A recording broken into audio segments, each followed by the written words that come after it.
আল্লাহ রাব্বুল আলামিন মানুষকে যতক্ষণ পর্যন্ত তৌফিক না দেন ততক্ষণ পর্যন্ত সে কোনো এক কাজই করতে পারে না। শরীরে শক্তি সামর্থ্য থাকলে সে ইবাদত করতে পারে না। কারণ অনেক মানুষ আছে যাদের শরীরে শক্তি আছে, সামর্থ্য আছে, মসজিদে আসার ইচ্ছা করলে সে কিন্তু আসতে পারত। এমন না যে সে অসুস্থ, তারপরও সে কিন্তু সে আসতে পারেনি। অর্থ থাকলেই আপনার সব কামানো যায় না, যতক্ষণ পর্যন্ত আল্লাহ তাআলা তৌফিক না দিবেন। এটা অবশ্যই মনে করতে হবে, বিশ্বাস করতে হবে। আমরা অনেক সময় মনে করি যে আমার তো অনেক টাকা পয়সা আছে, আমার তো শরীরে শক্তি আছে, সামর্থ্য আছে, আমি যখন তখন ইবাদত করতে পারবো। না, এটা হচ্ছে শয়তানের এক প্রকার ধোঁকা। এখন তো সময় হয়নি, আরো তোমার অনেক সময় আছে। শয়তান এই অল্প সময়টাকে সে আমাদের কাছে দীর্ঘায়িত করে দেয়। মানুষের জীবন কি সংক্ষিপ্ত, এটা সবাই জানে, সবাই বুঝে। একেবারে ক্ষণস্থায়ী পৃথিবী, সংক্ষিপ্ত জীবন। এই ক্ষণস্থায়ী পৃথিবীতে সংক্ষিপ্ত জীবনে মানুষের ইচ্ছা, আশা, আকাঙ্ক্ষা অনেক। আরবিতে একটা প্রবাদ বাক্য আছে, মা কুল্লু মা ইয়াতামান্নাল মার'উ ইউদরিকুহু আত-তাওয়াফ।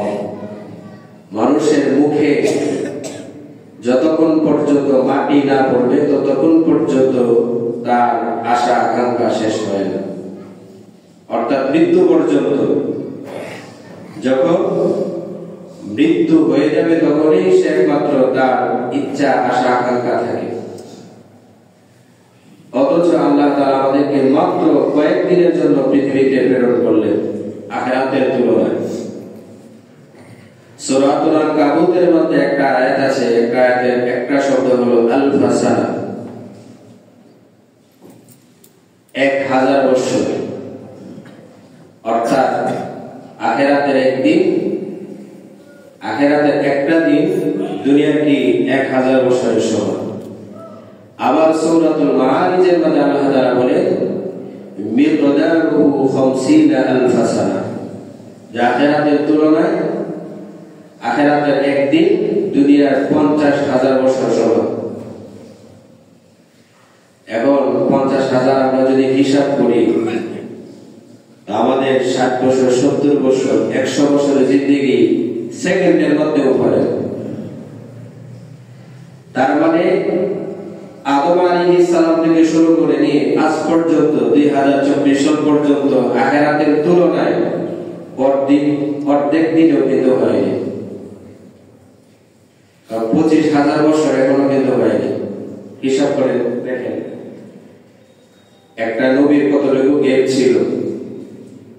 এই গ্যাপ তৈরি হইতে হইতে সাধারণভাবে অনুমানিক প্রায় হিসাব করলে দেখা যায় অর্ধেক দিনও হয়নি।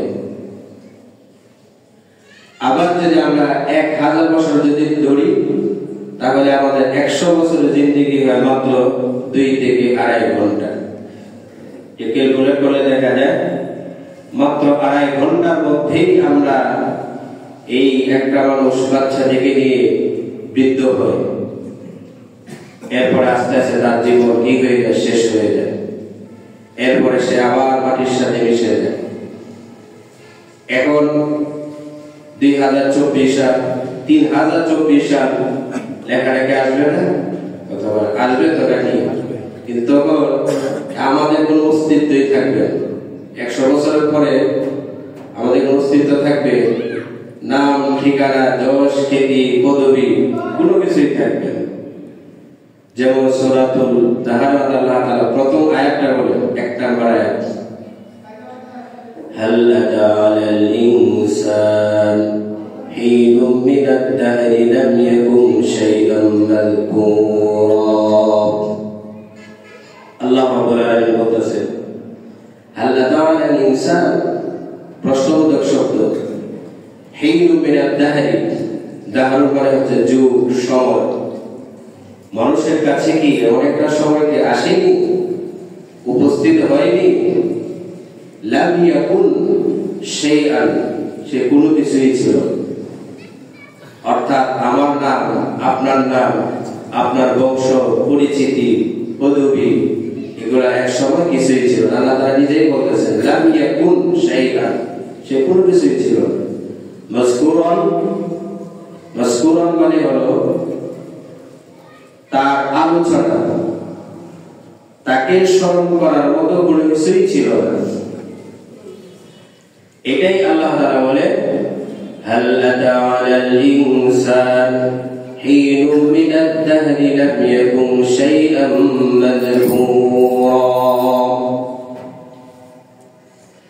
মানুষের কাছে কি এমন একটা সময় অতিবাহিত হয় নাই, আসেনি, যখন সে কোনো কিছুই ছিল না, তার নাম ছিল না, ঠিকানা ছিল না, বংশ ছিল না, পরিচয় ছিল না। এরপর আল্লাহ রাব্বুল আলামিন বলেন এক সময় তো তোমার কোনো পরিচয় ছিল না, তোমার কোনো অস্তিত্বই ছিল না, এরপর আমি তোমাকে অস্তিত্ব দান করলাম। কিভাবে অস্তিত্ব দান করলাম? সূরাতুল হজ্জের মধ্যে আল্লাহ তাআলা বলেন ইন্না খালাকনাকুম মিন তুরাব সুম্মা মিন নুতফা, আমি তোমাদের পিতা প্রথম মানব হযরত আদম আলাইহিস সালামকে আমি মাটি থেকে সৃষ্টি করেছি। এরপর আমি তোমাদেরকে এক ফোঁটা পানি থেকে আমি তোমাদেরকে সৃষ্টি করলাম। এক ফোঁটা পানি থেকে আল্লাহ তাআলা আমাদেরকে সৃষ্টি করলেন। এরপর আল্লাহ তাআলা বলতেছেন অস্তিত্ব ছিল না, অস্তিত্ব আমি তোমাদেরকে দান করেছি, আবার একসময় আবার কিন্তু অস্তিত্ব থাকবে না।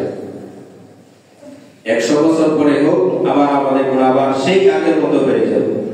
মাঝখানে যে আমরা কিছু সময় পৃথিবীর মধ্যে আসলাম, এই সময়টা আল্লাহ তাআলা হিসাব নেবেন। প্রাপ্তবয়স্ক নিয়ে জীবনের শেষ পর্যন্ত আল্লাহ তাআলা কি করে হিসাব নেবেন। এবং এতটুকু সময়, যেমন দেখেন আমাদের প্রকৃত পক্ষে আমাদের চেহারা ছবি, আকার আকৃতি কিন্তু পৃথিবীতে কোনো দাম নেই। দাম কিসে? রূহটার দাম। আত্মাটা যতক্ষণ পর্যন্ত শরীরে থাকে বিদ্যমান, ততক্ষণ পর্যন্ত আমরা তাকে মানুষ হিসাবে মনে করি। যখন তার আত্মাটা শরীর থেকে যখন বের হয়ে যায়, তখন আর তাকে আমরা মানুষ হিসাবে মনে করি, তখন লাশে পরিণত হয়ে যায়, নামটা পর্যন্ত বলে না তখন। এটাই হচ্ছে জিন্দেগি। তো এখন অথচ পৃথিবীতে আমরা এই দেহের উন্নতির জন্য, শান্তির জন্য, একটু সুখ শান্তিতে থাকার জন্য সব কিছু কিন্তু করি, শুধু কি দেহটার জন্য। দেহটাকে কিভাবে শক্তি রাখা যায়, কিভাবে সুন্দর খাবার খাওয়া যায়, কিভাবে ভালো একটা থাকার জায়গা থাকে, ভালোভাবে একটু থাকতে পারি, সেই চিন্তাই করি। এটা তো মাত্র কয়েকদিন শেষ হয়ে যাবে, কিন্তু অনন্তকাল যেটা শুরু আছে শেষ নেই, যেখানে শত শত বছর, হাজার হাজার বছর, লাখ লাখ বছর থাকতে হবে, সেই চিন্তা কিন্তু আমাদের মাথার মধ্যে আসেও না, আসলেও কাজ করি না। তো এটা কি? এটা হচ্ছে কি এক ধরনের বোকা, এক ধরনের কি বোকা, এটা একটা ধোঁকা। কারণ আল্লাহ তাআলা সূরা ফাতিহাতে এটাই বলে ফালা তাগুররাকুমুল হায়াতুদ দুনিয়া, হে মানুষ আমি তোমাকে পৃথিবীতে পাঠিয়েছি, এই পৃথিবী যাতে তোমাকে ধোঁকা না দেয়। দুনিয়ার চাকচিক্য, রং তামাশা, মায়া মহব্বত, সন্তান সন্ততি, অর্থ সম্পদ, এগুলার পিছনে পড়ে তুমি তোমার এই অনন্ত অসীম অনন্ত জীবনের তুমি ওই হিসাবের জীবনটাকে তুমি কি করো না, ধ্বংসের দিকে ঠেলে দিও। কিন্তু আমরা বড়ই আহম্মক, কথার কথা আমরা তো অনেকে তাবলীগে যাই, তাই না? 3 দিন যায়, 1 চিল্লা যায়, 3 মাস 3 চিল্লা, 1 চিল্লা, 1 বছর, ধরেন 1 বছর সর্বোচ্চ এই 1 বছর যখন সে তার পরিবার থেকে সংসার থেকে বিচ্ছিন্ন হয়ে আল্লাহ তাআলার উদ্দেশ্যে সে যখন এক মনোচিত্তে ঘনিষ্ঠভাবে ঘর থেকে যখন বের হয়ে যায়, তখন তার ওই মসজিদে থাকার জন্য সে কতটুকু সামান আনে? একটা বিড়ি, একটা বিছানাপত্র, আর কিছু চলার ক্ষেত্রে যতটুকু প্রয়োজন আমরা কি ততটুকু করি? নাকি আমরা মনে করি যে না, আমি 1 বছরের জন্য যেহেতু যাচ্ছি, এক কাজ করি, আমার বাড়ি থেকে ঘর বাড়ি, খাট পালং, ফ্রিজ, আলমারি সব মসজিদে নিয়ে নেয়। এটা কি কেউ নিবে? আমরা যে এখানে অস্থায়ী ভাবে এখানে আছি হাউজিং এর মধ্যে, তা আমরা কি সব কিছু এখানে নিয়ে আসবো? তো রাসূলুল্লাহ সাল্লাল্লাহু আলাইহি ওয়াসাল্লাম এটাই বলেছেন যে ইশফিদ দুনিয়া কাআন্নাকা মুসাফির, তুমি দুনিয়ায় এমন ভাবে বসবাস করো যেন তুমি একজন পথিক বা মুসাফির। একটা মুসাফির যেহেতু তার সঙ্গে তার অতিরিক্ত কোনো জিনিস সে বহন করে না, নিতে চায় না, নেওয়ার প্রয়োজন মনে করে না, ঠিক সেভাবেই তুমি পৃথিবীতে এমন ভাবে থাকো, বসবাস করো যাতে তুমি একজন পথিক, যে কোনো মুহূর্তে আল্লাহ তাআলা ডাক এসে যাবে এবং তোমাকে তোমার রবের সামনে তোমাকে দাঁড়াতে হবে। এইরকম চিন্তা চেতনা আমাদেরকে মনের মধ্যে অবশ্যই রাখতে হবে। আল্লাহ তাআলা সূরাতুল নাজিআতের মধ্যে আল্লাহ তাআলা এটাই বলেন, وَأَمَّا مَنْ خَافَ مَقَامَ رَبِّهِ وَنَهَى النَّفْسَ عَنِ الْهَوَى فَإِنَّ الْجَنَّةَ هِيَ الْمَأْوَى। আল্লাহ রাব্বুল আলামিন বলেন, কোন বান্দা বান্দি যদি তার রবের সামনে দণ্ডায়মান হওয়াকে ভয় করে এবং নিজের নফসকে কন্ট্রোল করে রাখে, নিয়ন্ত্রণ করে রাখে, আল্লাহ রাব্বুল আলামিন বলেন তার ঠিকানা হলো জান্নাত। তার ঠিকানা জান্নাত। এখানে কি বলছে? যে নিজের মন যা চায় তাই কিন্তু তুমি করতে পারবে না। নিজের মন যা চায় তুমি কিন্তু সেটা করতে পারবে না। এই দুনিয়াতে নিজের মন চাহিদা অনুযায়ী চলাই যাবে না। আর আখিরাতের চিত্র হচ্ছে উল্টা। দুনিয়াতে যেগুলা নিষেধ, আখিরাতে সেগুলা কি জায়েজ আছে, নিষেধ নেই।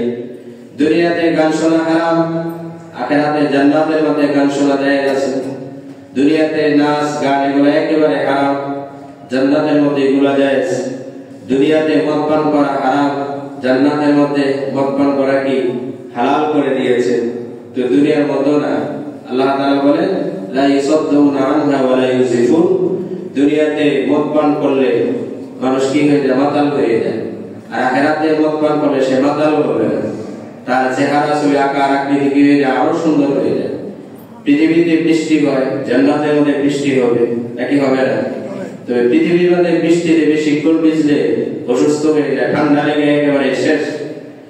আর জান্নাতের বৃষ্টিতে ভিজলে আপনার চেহারা আগে যা ছিল সুন্দর, এর চাইতে আরো 100 গুণ সুন্দর হয়ে যায়। সবাই বলে সুবহানাল্লাহ।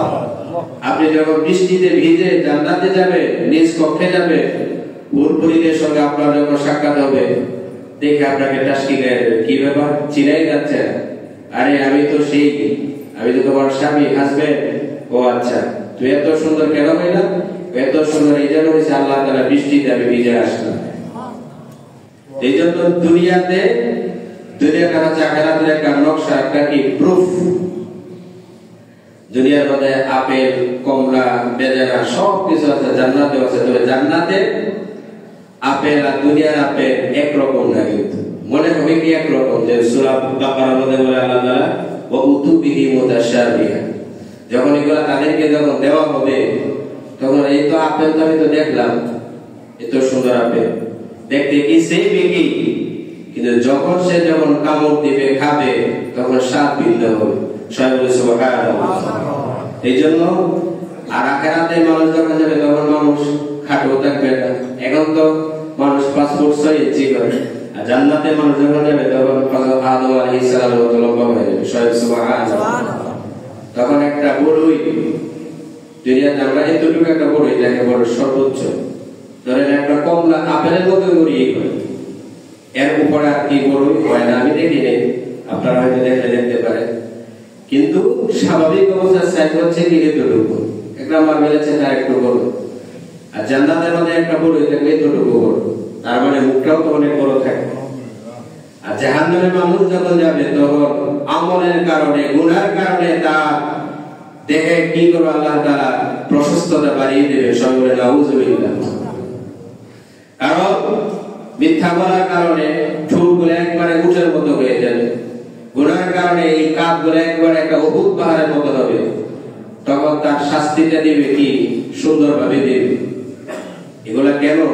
কারণ কথা আপনি যখন একটা মশা মারতে যাবেন, মশা মারলে তো আমাদের কি মশা কি ব্যথা পাইছে নাকি আমি হাতের মধ্যে ব্যথা পাই? হাতের মধ্যে কিন্তু ব্যথা পাই। একটা মশা আপনি একটা ঠাস করে একটা থাপ্পড় দিলেন, মশা তো যদি মরে তো মরলো, কিন্তু থাপ্পড়টা কোথায় লাগে? হাতের মধ্যে লাগে। এই জন্য জাহান্নামের মধ্যে যখন মানুষ যখন যাবে গুনার কারণে, তখন আমলের কারণে তার শরীর কিন্তু বেড়ে যাবে। কারণ ফেরেশতা তো অনেক বড়, ফেরেশতারা কি আমাদের মতো? আমাদের মতো ফেরেশতারা থাকবে আপনার অনেক বড়। যেহেতু বড়, এই ছোট জিনিসকে মানলে যেহেতু মজা পাওয়া যাবে না, এই জন্য আল্লাহ তাআলা গুনার কারণে তার দেহটা অনেক বড় করে দিবে। যখন তাকে লোহার মুকুট দিয়ে বাড়ি দিবে, তখন বাড়িটা যাতে জায়গা মতো যায় পড়ে। এই জন্য চিন্তা ফিকির করতে হবে আখিরাতকে নিয়ে। কিন্তু দুঃখের বিষয় হলো আমরা আখিরাতকে নিয়ে চিন্তা ফিকির করি না, চিন্তা ফিকির হয় না। দুনিয়ার এমন একটা সময় আমরা বসবাস করতেছি, খুব কঠিন আমলের মধ্যে থাকা, অনেক কঠিন। আচার ব্যবহার, কথাবার্তা কোনো কিছু আমাদের ঠিক থাকে না। এই জন্য মানুষ এই অন্যায় কাজ থেকে কিভাবে বেঁচে থাকবে, অন্যায় যে আমরা যে করি, অশ্লীল কাজের সাথে আমরা যুক্ত হয়ে যাই, এই কাজ থেকে আল্লাহ তাআলা কিভাবে আমাদেরকে রক্ষা করবেন, এটা আল্লাহ তাআলা বলে দিয়েছেন সূরাতুল আনকাবুতের মধ্যে। আল্লাহ রাব্বুল আলামিন বলেন, উতলু মা উহিয়া ইলাইকা মিনাল কিতাবি ওয়া আকিমিস সালাহ। আল্লাহ পাক রব্বুল আলামিন নবীকে বললেন, হে নবী, আপনার প্রতি যা অবতীর্ণ হয়েছে সেটা আপনি কি করেন? তেলাওয়াত করেন, আবৃত্তি করেন। আকিমিস সালাত, আপনি নামাজ প্রতিষ্ঠা করেন। যদি আপনি নামাজ পড়েন, আল্লাহ রাব্বুল আলামিন বলেন, ইন্নাস সালাতা তানহা আনিল ফাহশাই ওয়াল মুনকার ওয়া লাযিকরুল্লাহি আকবার। আল্লাহ রাব্বুল আলামিন বলেন, কোন বান্দা কোন বান্দে যদি নামাজ পড়ে, যেভাবে রাসূলুল্লাহ সাল্লাল্লাহু আলাইহি ওয়াসাল্লাম নামাজ পড়েছেন, সাহাবীরা পড়েছেন, ওইভাবে কেউ যদি নামাজ পড়ে, এই নামাজে তাকে অন্যায় যত ধরনের পৃথিবীতে অন্যায় কাজ আছে, ফাহিশাত, মুনকার, অশ্লীলতা, সকল কিছু থেকে আল্লাহ রাব্বুল আলামিন তাকে নামাজের মাধ্যমে এটাকে কি করবে? বিরত রাখবেন। এবং নামাজের মাধ্যমে সবচেয়ে আল্লাহ তাআলাকে বেশি স্মরণ করা হয়। আল্লাহ তাআলা বলেন, ওয়ালা যিকরুল্লাহি আকবার। আল্লাহর জিকিরই হলো সবচেয়ে বড় জিকির নামাজের মধ্যে। সূরা আরাফের মধ্যে আল্লাহ রাব্বুল আলামিন বলেন, ওয়াসজুদ ওয়াক্তারিব। হে আমার বান্দা, তুমি যখন সিজদা দিবে, সিজদার কারণে তুমি যত সিজদা দিবে তত বেশি তুমি আমার নিকটবর্তী হতে থাকবে। একমাত্র নামাজের মাধ্যমে আল্লাহ তাআলার সবচেয়ে প্রিয় বান্দা হিসেবে পরিণত হওয়া যায় নামাজ। কিন্তু দুঃখের বিষয় হলো নামাজকে আমরা মূল্যায়ন করি না। নামাজ পড়লেও নামাজের মধ্যে পড়া হয় না, নামাজ পড়লে নামাজের মধ্যে কিন্তু পড়া হয় না। যেমন নামাজ ইসলামের পঞ্চস্তম্ভের একটা মূল ফাউন্ডেশন হচ্ছে কি নামাজ। হযরত ইবনে উমর রাদিয়াল্লাহু আনহু থেকে বর্ণিত, বুনিয়াল ইসলাম আলা খামস, শাহাদাতি আল্লা ইলাহা ইল্লাল্লাহ ওয়া আন্না মুহাম্মাদুর রাসূলুল্লাহ। এই কথার প্রথম হচ্ছে কি, এই কথার সাক্ষ্য দেওয়া আল্লাহ তাআলা এক, তার কোনো মাবুদ নেই। হযরত মুহাম্মদ সাল্লাল্লাহু আলাইহি ওয়াসাল্লাম আল্লাহ তাআলার বান্দা এবং রাসূল। এই কথা সাক্ষ্য দেওয়ার সাথে সাথে নামাজ পড়তে হবে, নামাজ প্রতিষ্ঠা করতে হবে। নামাজের পরপরই এক নাম্বার বিশ্বাসের করার সাথে সাথে নামাজ পড়তে হবে। ইকামিস সালাতি ওয়া ইতাইজ যাকাত, যাকাত আদায় করা। ওয়া সাওম রমাদান, রমজান মাসে রোজা রাখা। ওয়াল হজ মান ইসতাতা আলাইহি সাবিলা, যার সামর্থ্য আছে সে কি করবে? হজ করবে। তো এখানে বাকি যে চারটা আমল, তিনটা আমল, যে হজ এবং যাকাত, এই হজ এবং যাকাত একমাত্র টাকা পয়সা হাতে আসলে এটা খরচ হবে। আর নামাজটা আপনার যেমন 1 কোটি টাকা মালিক হয়েছে এখন নামাজ পড়া লাগবে না, এরকম কোনো কথা নেই, আছে কি?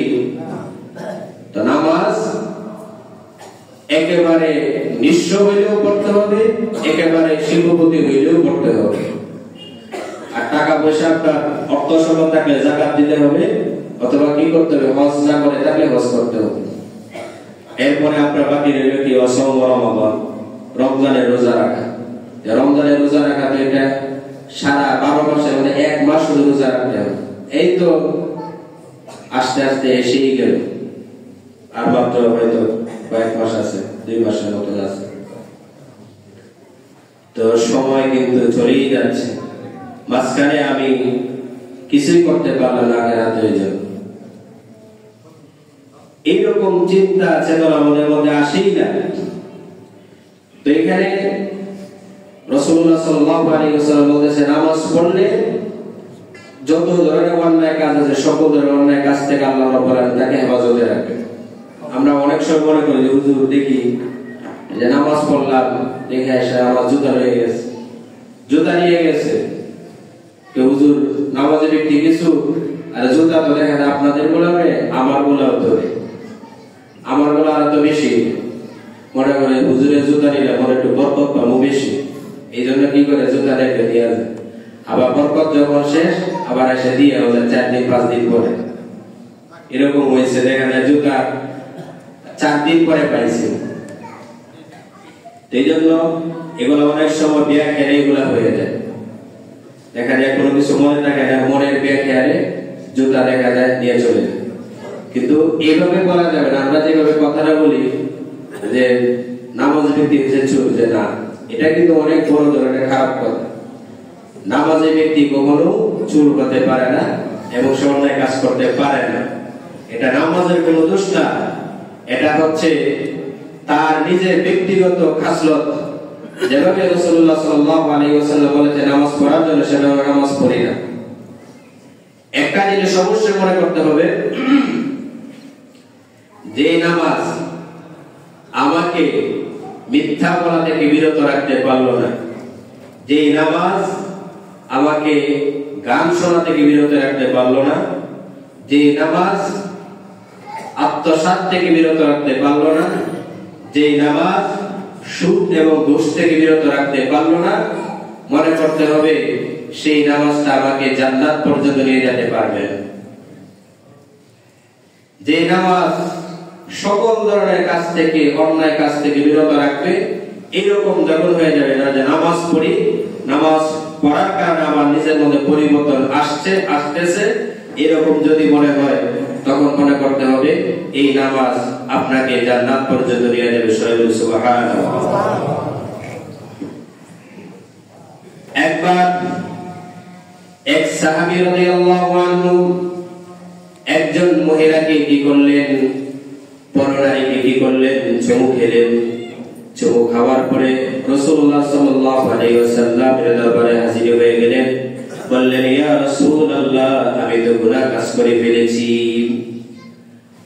রাসূলুল্লাহ সাল্লাল্লাহু আলাইহি ওয়াসাল্লাম জিজ্ঞেস করলেন, হে আমার সাহাবী, বলো তুমি কি অন্যায় করেছো? সে বলেছে, আমি একজন অপরিচিত নারীকে শয়তানের ধোঁকায় পড়ে তার হাতের মধ্যে আমি কিস করে দিয়েছি। তখন রাসূলুল্লাহ সাল্লাল্লাহু আলাইহি ওয়াসাল্লাম এই আয়াতটা তেলাওয়াত করলেন, ওয়া আকিমিস সালাতা তারাফাইন নাহারি ওয়া যুলাফাম মিনাল লাইল ইন্নাল হাসানাতি ইযহিবুনাস সাইয়্যাতি যালিকা যিকরা লিয-যাকিরিন ওয়াসবির ফাইন্নাল্লাহা লা ইউযী'ু আজরাল মুহসিনিন। আল্লাহ রাব্বুল আলামিন তখন বলে দিলেন, হে আমার বান্দা, তুমি দিনের দু প্রান্তে এবং রাতের প্রান্তের সময় যখন হবে তখন তুমি নামাজ প্রতিষ্ঠা করো, নামাজ পড়ো। এই নামাজ তুমি যখন করবে, ইন্নাল হাসানাতি ইযহিবুনাস সাইয়্যাত, তোমার যত ধরনের সগীরা গুনাহগুলো আছে, ছোট ছোট গুনাহগুলো আছে, অন্যায় কাজ করেছো মনের অজান্তে, এই সমস্ত সকল গুনাহ আল্লাহ রাব্বুল আলামিন তোমাকে মাফ করে দিবে। সবাই জোরে সরে বলে সুবহানাল্লাহ। অর্থাৎ আজকে মসজিদে কেউ এসে ফজরের নামাজ আদায় করলো, আদায় করার পর এখন জুমার নামাজ আদায় করতে মসজিদে আসলো, এই ফজর থেকে নিয়ে জুমার আগ পর্যন্ত যত এই সময়ের মধ্যে গুনাহ কাজ করেছে, ছোট ছোট গুনাহ কাজ করেছে, এই সমস্ত গুনাহ আল্লাহ রাব্বুল আলামিন এই নামাজের বিনিময়ে আল্লাহ তাআলা মাফ করে দিবে। হযরত আবু হুরায়রা রাদিয়াল্লাহু আনহু থেকে বর্ণনা, রাসূলুল্লাহ সাল্লাল্লাহু আলাইহি ওয়াসাল্লাম বলেছেন, আরাইতুম লাউ আন্না নাহরা বাবি আহাদিকুম, হে আমার সাহাবীরা বলো তো দেখি, তোমাদের দরজার সামনে যদি একটা নদী থাকে, খাল থাকে, ইয়াগতাসিলু মিনহু কুল্লা ইয়াউমিন খামসা মাররাত, এবং এই নদীর মধ্যে, এই পুকুরের মধ্যে তুমি যদি 5 বার তুমি যদি গোসল করো, আল্লাযা মিন দাওনিহি শাইউন, তাহলে কি তোমার শরীরের মধ্যে কোনো ময়লা থাকবে, আবর্জনা থাকবে? ক্বালু, সাহাবীরা বলল, লা ইয়াবকা মিন দাওনিহি শাইউন, হে রাসূলুল্লাহ, কেউ যদি দৈনিক এভাবে যদি 5 বার সে যদি গোসল করে, তাহলে তার শরীরে কোনো ময়লাই বাকি থাকবে না।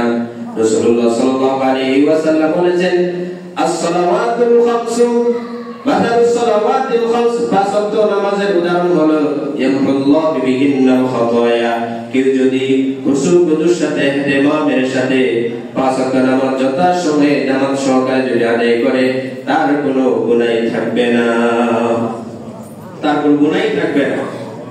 কারণ আমরা যারা নামাজ পড়ি মসজিদে এসে দেখবে অন্তত এতটুকু তো বলা যায় যে অন্যায় কাজের সাথে তারা, আমি একটা চ্যালেঞ্জ দিয়ে বলতে পারি, তারা লাগামহীন যে গুনাহগুলো মানুষ যেগুলো আমভাবে করে, তারা কিন্তু এই কাজগুলো কিন্তু করে না। কথা ঠিক কিনা বলেন? যারা নামাজ পড়ে 5 ওয়াক্ত নামাজি, ইচ্ছা করলে একটা গানের আসরে সে কিন্তু বসতে পারে না, তার মনে বিবেক একটা বাধা দেয় যে আমি নামাজ পড়ি, আমি ইচ্ছা করলে কনসার্টের মধ্যে আমি বসতে পারবো। এটা কিসে? এটা নামাজ তাকে কি করে বাধা দেয়। এই জন্য আমরা যদি নামাজ পড়ি দেখবেন আস্তে আস্তে, তবে নামাজটা পড়তে হবে নামাজের মতো। শুধু হাফ ডাউন করলাম, এটা তার কি না কোনো নামাজ না। নামাজের মধ্যে এখন কথা হলো যে হুজুর নামাজে পড়ি, এই নামাজটা আসলে একদম খুশি কিভাবে হবে, এটা কিন্তু একটা গুরুত্বপূর্ণ বিষয়। আপনারা এখানে উপস্থিত আছেন, সবাই কিন্তু নামাজের ফজিলত সম্পর্কে সবাই কিন্তু জানে না? কম বেশি সবাই জানে। নামাজ বেহেশতের চাবি, নামাজ না পড়লে দুজকের আগুনে পড়তে হবে, কবরের মধ্যে শাস্তি হবে। নামাজ না পড়লে অভাব অনটনের মধ্যে থাকে, নামাজ পড়লে তার রিজিক বৃদ্ধি করে দেয়, বিজলির ন্যায় পড়ছে রাত সে পার হয়ে দিতে পারে নামাজের মাধ্যমে। এখন প্রশ্ন হইল, এই নামাজটা পড়বো কিভাবে, একটা রংটা আসবে কিভাবে? এটার জন্য চেষ্টা করতে হবে কিনা হবে না বলে? চেষ্টা করতে হবে।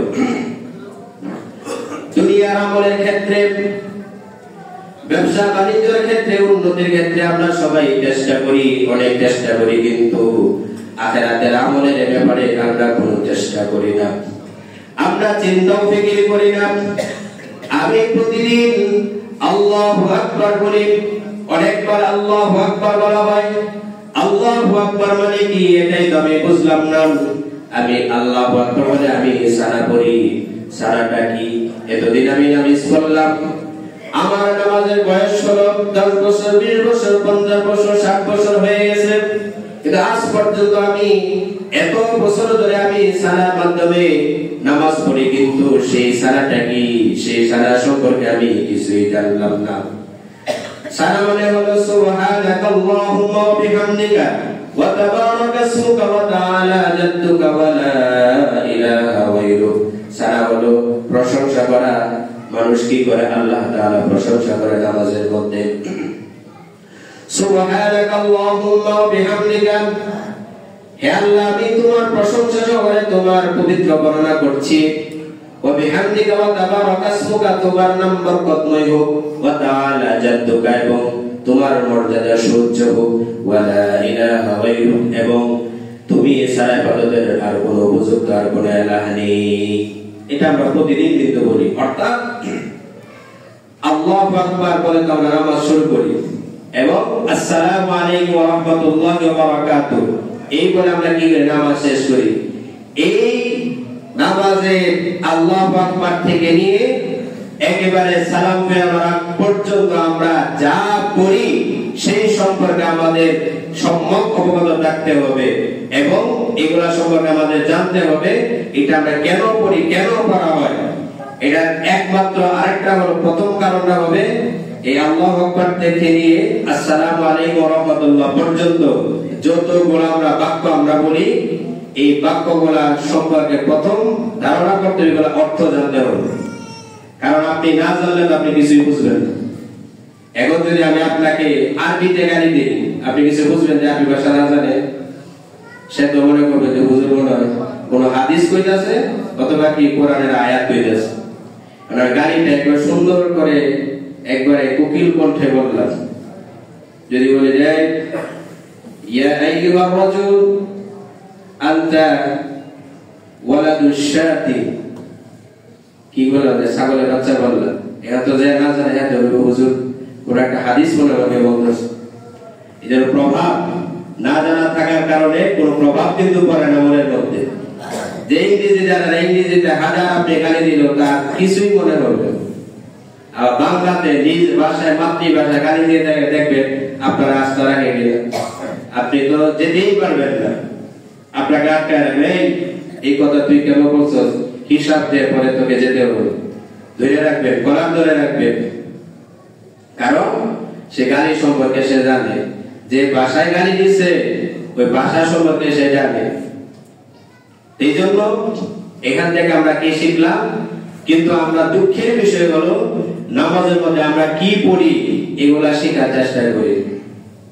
দেখো আলহামদুলিল্লাহ এখানে প্রতিদিন ফজরের পরে এগুলা কিন্তু শিক্ষা দেওয়া হয়, সবাই বলি সুবহানাল্লাহ।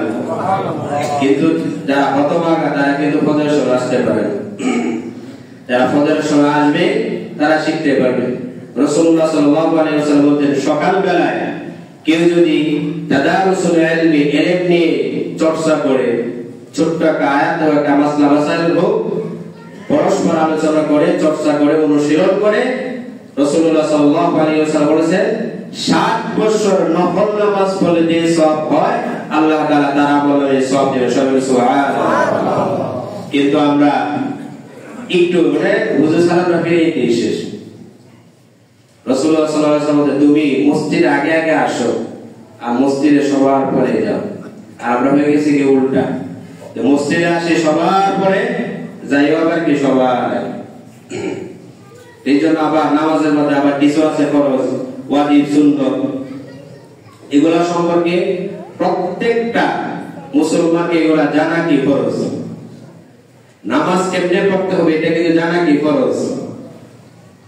রোজা কিভাবে রাখতে হবে, কি কি কারণে রোজা ভেঙে যায় এটা জানা কি ফরজ। যাকাত কখন দিতে হবে, কিভাবে দিতে হবে, কাদের উপর দিতে হবে, কোন সময় দিতে হবে এটা জানা কি ফরজ। হজ কখন ফরজ হয়, হজ কিভাবে করতে হবে এই সম্পর্কে জানাও কি ফরজ। তার মানে দৈনিক আমল করতে যেয়ে যেগুলা নিত্য প্রয়োজনীয় জিনিস আছে এগুলা শিক্ষা করা কি ফরজ। আপনি ব্যবসা করেন, ভালো কথা, ব্যবসা কিভাবে হালাল পন্থায় করা যাবে, কিভাবে ব্যবসা হালাল তরিকায় করা যাবে, রাসূলুল্লাহ সাল্লাল্লাহু আলাইহি ওয়াসাল্লাম কিভাবে ব্যবসা করেছেন, সাহাবীরা কিভাবে করেছে, এই সম্পর্কে ব্যবসায়িক সম্পর্কে জ্ঞান অর্জন করা সেটাও কি ফরজ। কিন্তু দুঃখের বিষয় হলো জাগতিক বিষয়গুলো নিয়ে আমরা, জাগতিক লেখাপড়ার বিষয়গুলো আমরা অনেক উচ্চতর চিন্তা ফিকির করি, কিন্তু আখিরাতের বিষয়গুলো নিয়ে আমরা তেতটুকু ভাবি। আল্লাহ তাআলা নিজে বলবেন সূরাতুল আ'লার মধ্যে, বাল তুবসিরুনাল হায়াতাদ দুনিয়া, হে মানুষ তোমরা তো দুনিয়ার জীবনকে তোমরা প্রাধান্য দিয়ে থাকো, ওয়াল আখিরাতু খায়রু ওয়া আবকা, অথচ আখিরাত হচ্ছে চিরস্থায়ী এবং কল্যাণকর। অর্থাৎ আমরা চিরস্থায়ী আখিরাতকে বাদ দিয়ে আমরা অস্থায়ী দুনিয়ার পিছনে, আমরা দুনিয়ার যত ধরনের জ্ঞান আছে, বিদ্যা আছে, সকল কিছু আমরা কি করি, চিন্তা ফিকির করি, জ্ঞান অর্জন আমরা শিখার চেষ্টা করি, কিন্তু আমি আমার যে নামাজ আমাকে জান্নাত পর্যন্ত নিয়ে যাবে, যে নামাজ আমাকে মিথ্যা থেকে বিরত রাখবে, যে নামাজ আমাকে অভাব অনটন দূর করবে, যে নামাজের মাধ্যমে আল্লাহ তাআলার সাথে সম্পর্ক নিবিড় হয়ে যাবে, সুসম্পর্ক তৈরি হবে, আল্লাহ তাআলার কাছে বান্দা হিসাবে পরিণত হওয়া যাবে, সেই নামাজ সম্পর্কে আমরা কখনো চিন্তা ফিকির করি না। আমি তো প্রতিদিন সানা পড়ি, প্রতিদিন সূরা ফাতিহা পড়ি, প্রত্যেক রাকাতে সূরা ফাতিহা পড়া হয়, কিন্তু সেই সূরা ফাতিহা সম্পর্কে আজও কিছু জানলাম না, শিখলাম না। আমরা হচ্ছে মুসলমান, মনে মনে বলি যে আমি তো 4টা 5টা সূরা মুখস্থ করলাম, এই সূরাগুলো দিয়ে নামাজ পড়লাম, তাতেই তো আমি আল্লাহ তাআলার প্রিয় বান্দা হয়ে গেলাম। সূরা ফাতিহা থেকে নিয়ে সূরা নাস পর্যন্ত প্রত্যেক আয়াত সম্পর্কে জানতে হবে প্রত্যেকটা মুসলমানের, এবং এগুলো নিয়ে চিন্তা ফিকির করতে হবে। আল্লাহ তাআলা বলেন, আফালা তাদাব্বারুনাল কুরআনা আম আলা কুলুবিন আকফালুহা। মানুষ কি চিন্তা করে না, মানুষ কি গবেষণা করে না কোরআন নিয়ে, নাকি তাদের মুখের মধ্যে তালা লাগানো হয়ে গেছে? এইভাবে আমি যদি নামাজের শুরু থেকে নিয়ে একেবারে আসসালামু আলাইকুম ওয়া রাহমাতুল্লাহ পর্যন্ত আমি যদি নামাজের মধ্যে আমি কি পড়ি এগুলা জানার যদি চেষ্টা করি, এই নামাজ আস্তে আস্তে আমাকে নামাজের মধ্যে ইহতিমাম চলে আসবে, গুরুত্ব চলে আসবে। সুবহানাকাল্লাহুম্মা ওয়া বিহামদিকা, এই সানাটা হলো আল্লাহ তাআলার প্রশংসা। কারণ দুনিয়ার মধ্যে মানুষ একজন আরেকজনের প্রশংসা চায়, একজন আরেকজনের যখন প্রশংসা করে সে তখন খুশি হয়ে যায় যে, অথচ হাদিসের মধ্যে আসছে তুমি সামনে কাউকে তুমি প্রশংসা করবে না।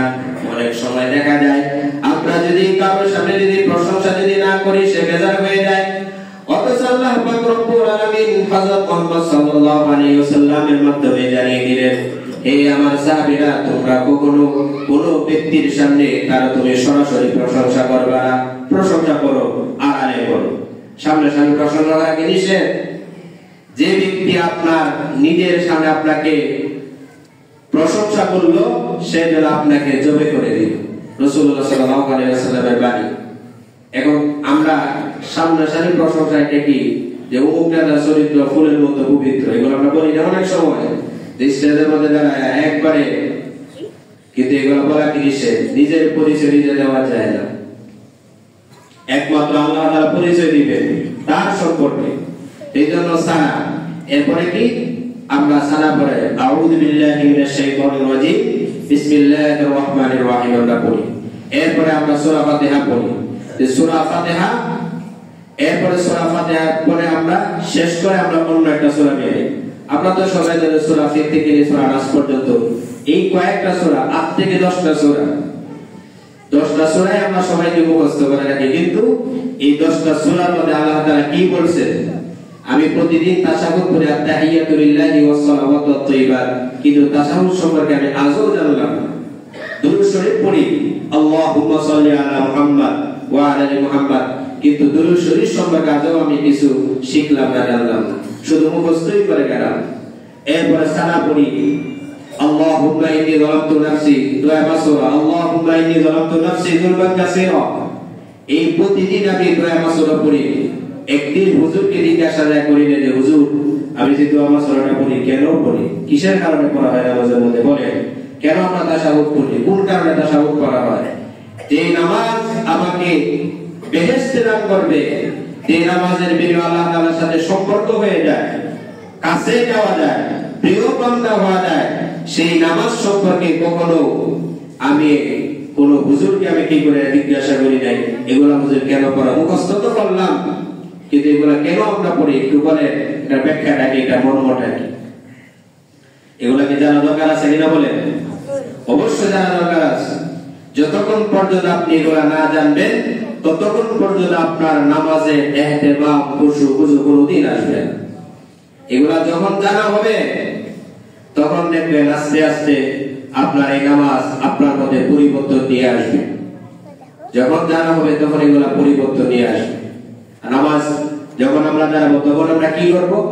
রাসূলুল্লাহ সাল্লাল্লাহু আলাইহি ওয়াসাল্লাম বলেছেন, আল্লাহ রাব্বুল আলামিন সূরা মাইদার মধ্যে বলেন, ইয়া আইয়ুহাল্লাযীনা আমানু ইযা কুনতুম ইলাস সালাতি ফাগসিলু ওয়ুজুহাকুম ওয়া আইদিয়াকুম ইলাল মারাফিক ওয়ামসাহু বিরুউসিকুম ওয়া আরজুলাকুম ইলাল কা'বাইন।